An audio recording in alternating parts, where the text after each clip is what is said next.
Hello and welcome back to my channel. I'm Sarah, the Skeptical Witch. Thank you so much for joining me here today. Here on my channel, I like to talk about skeptical witchcraft, the psychology of magic, and everything to do with religious studies, specifically pagan studies and witchcraft studies. Today, I wanted to have a discussion about belief and essentially about the belief in magic and why it is we believe the things that we do. In addition to that, I also wanted to touch on this idea of how it's actually possible to hold conflicting beliefs about something. So hold conflicting beliefs about the existence or reality of magic. And essentially what cognitive structures we have as human beings that not only allow for these conflicting beliefs, but sometimes encourage them.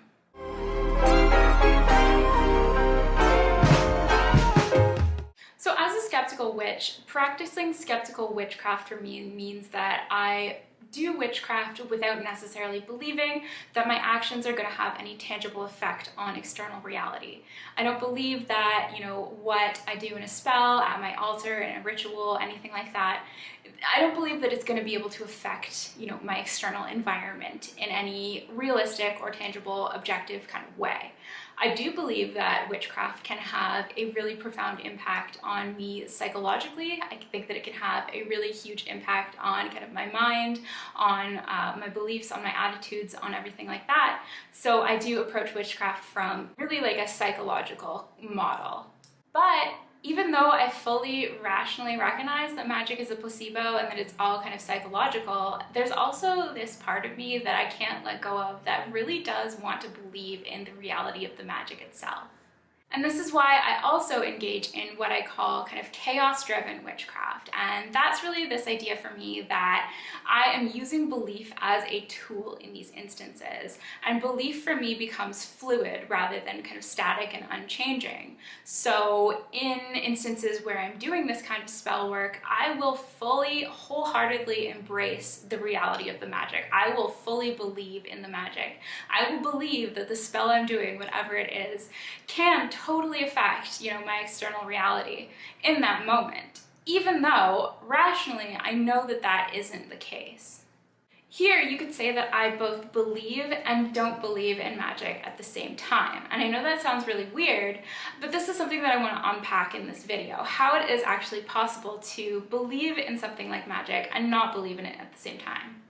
I also just want to consider the belief in magic in general and magical thinking in general and question why it is that, perfectly rational, reasonable, intelligent people like myself believe in magic sometimes or behave irrationally. Why do we do these things when we are like perfectly rational people?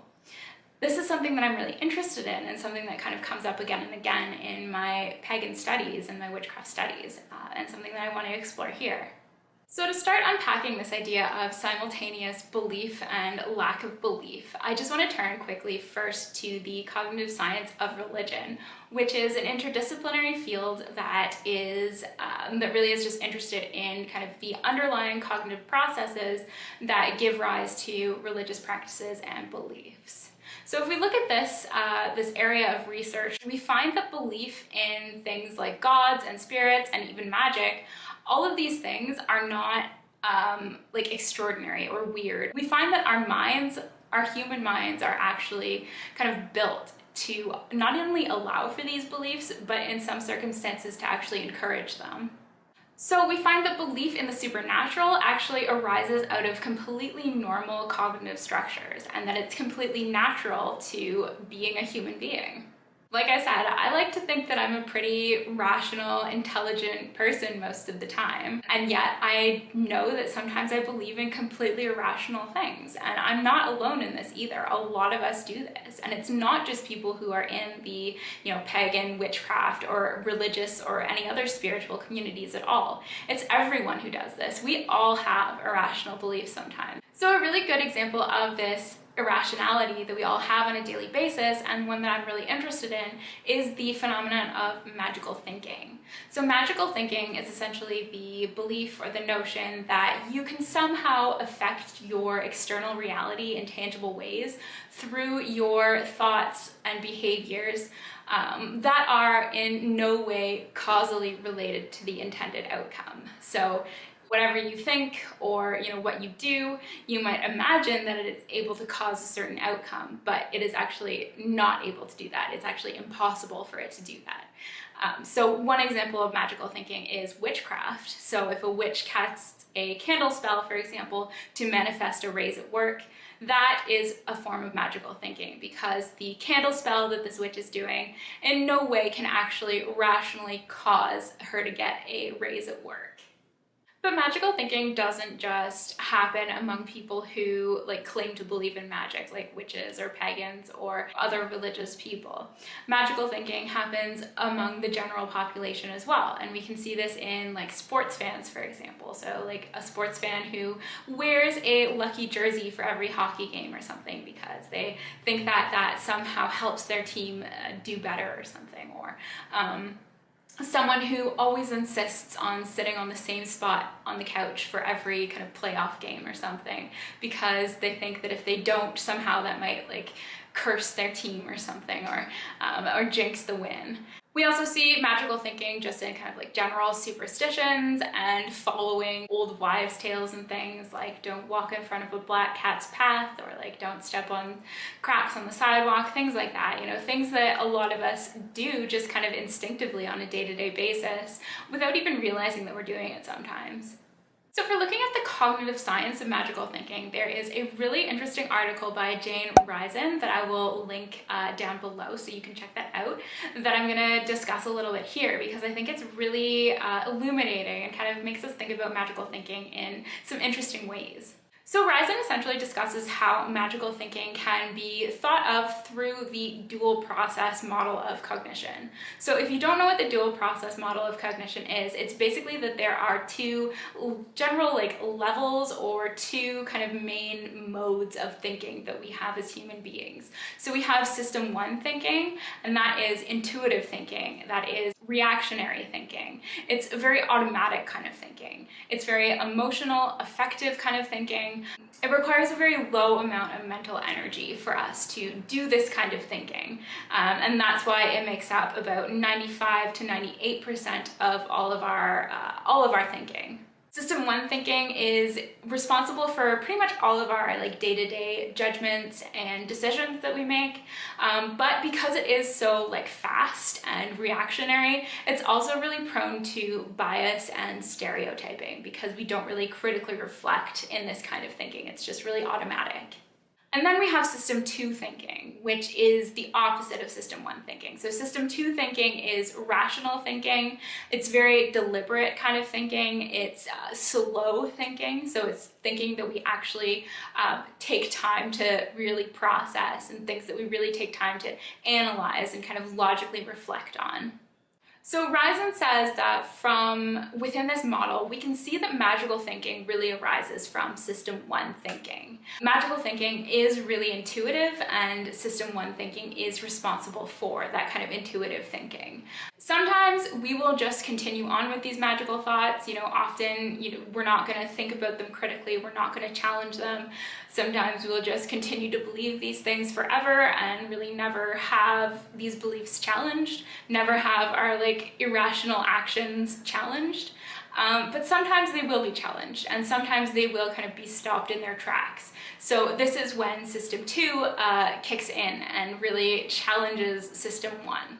So in certain instances, we will have a magical belief, and then system two will, for whatever reason, kick in and catch this magical belief. And it'll critically analyze it and detect an error, essentially, an error in rationality and logic, and it will then correct that error. So it will correct the behavior or correct the thoughts that we're having, and shift us towards rationality instead of magical thinking.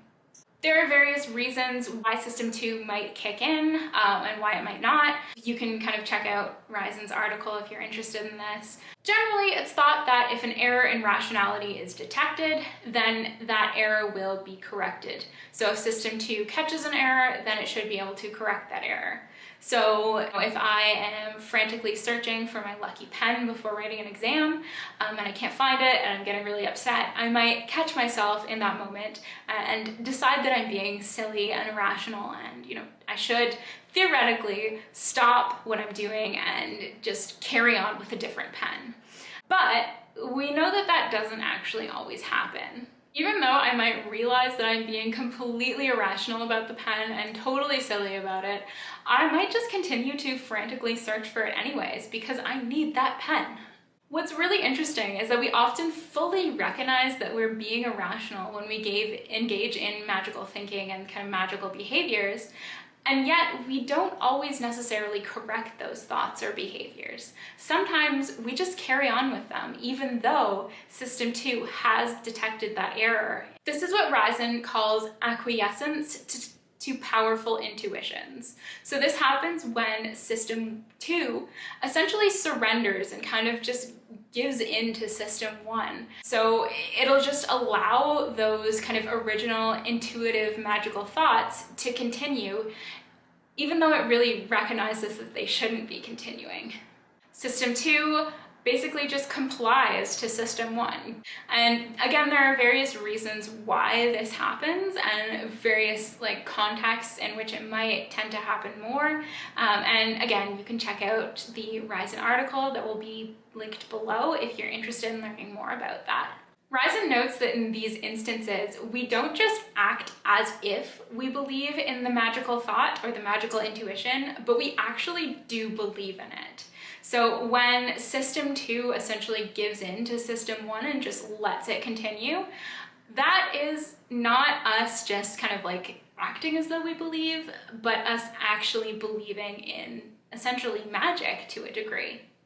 And this is because System 1 is holding on to that belief. It's holding on to that kind of intuitive, magical belief. And even though rationally, we totally know that that's false, we know it's wrong, we know it's an error in logic, System 1 nevertheless continues to believe that, so we continue to believe it. This is what Risen calls believing what we don't believe, because we're believing something intuitively that we don't actually believe rationally.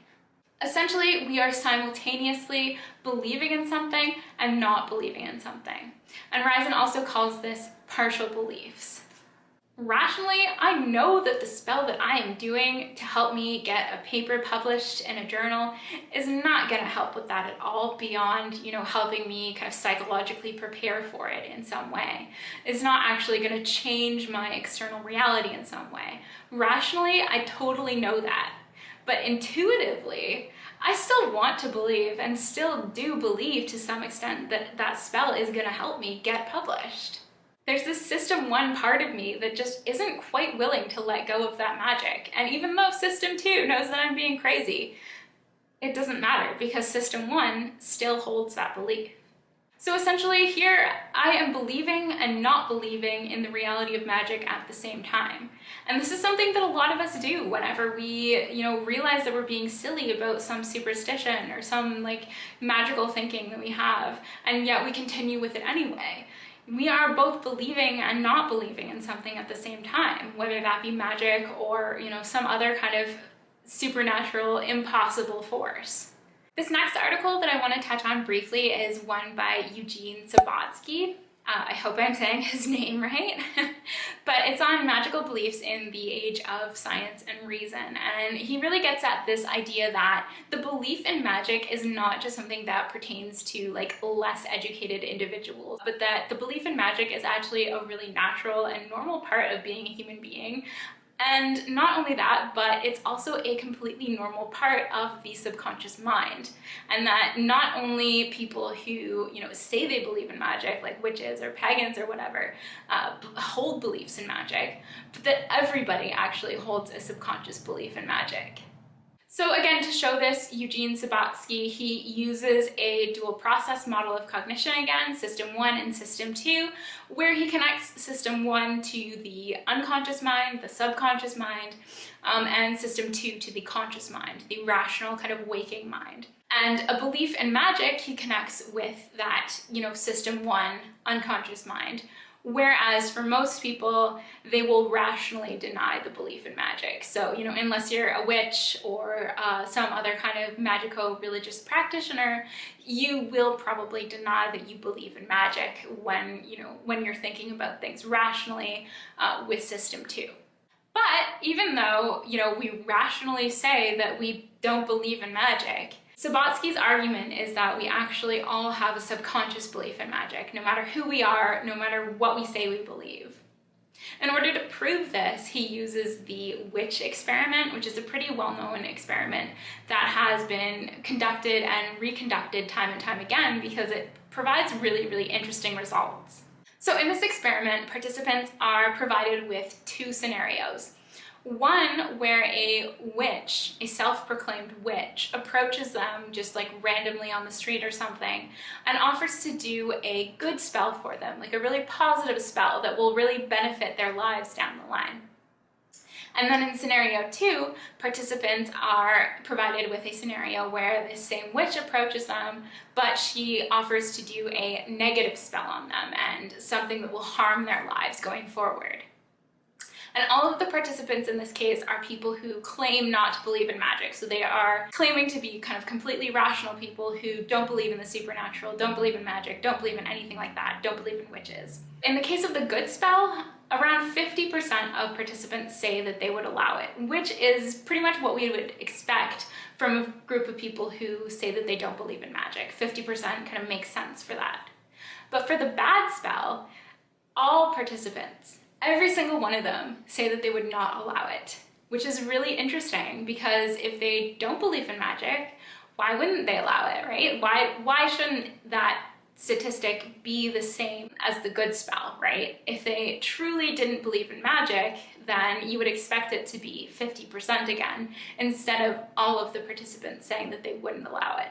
Sabatsky uses this experiment as well as a variety of other studies to basically show how no matter who we are, no matter what we say we believe, we all harbor this kind of subconscious belief in magic. So even though we consciously, rationally might reject magic, subconsciously we still do kind of believe in it a little bit. Again, this also goes to show that we can simultaneously hold conflicting beliefs and judgments about things. So we can believe in magic on the one hand and totally reject the belief in magic on the other hand.